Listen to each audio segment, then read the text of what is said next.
Hi there, I'm Dr. Teresa Caraway, CEO of Hearing First, and welcome to our Facebook Live Ask Me Anything.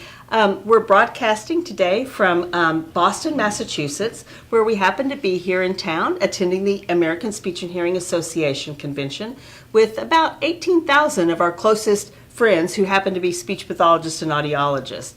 So we're glad you're joining us, and I'm really especially excited because joining me is Dr. Rachel Glade, and Rachel is a clinic assistant professor at the in communication disorders at the University of Arkansas. So you've also applied PATH to the preschool child, and because when a child transitions from early intervention to preschool, it can be a scary time. So what do those letters mean for as a child transitions? Sure. So the P really talks about preparing the educational environment.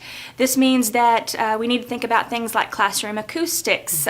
We need to think about, should we get an educational audiologist involved to help us determine how the child can best get access to sound. The A, the achieve, means really achieving educational success by teaming up with other professionals, be it the classroom teacher or maybe a paraprofessional that might be in the room. Also team up with your interprofessional network. Make sure that your teacher is connected with your audiologist or your speech language pathologist or listening and spoken language therapist.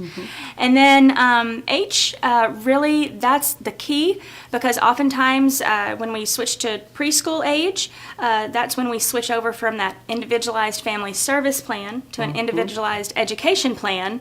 And sometimes parents can get lost in the shuffle where it seems like all you're doing is signing the paperwork. Right. And so H is we want professionals to continue to hold parent input in high regard. They still need to be very active participants in the process. Absolutely, the whole time, right? Yes. And so you mentioned that as the child transitions, that multidisciplinary team may expand, Yes. and there may be more members that add and more professionals that a family then receives support from. But can you share with families what is a multidisciplinary team and who might be on that? Yeah, so a multidisciplinary team, that just means there's professionals from a variety of areas.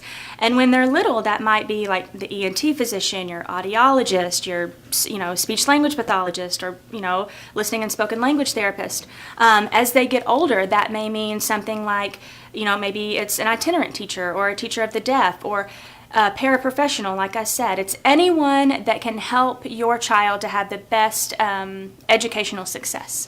Yeah, and so the more people that get involved, it's really important that everyone's talking to one another. Yes.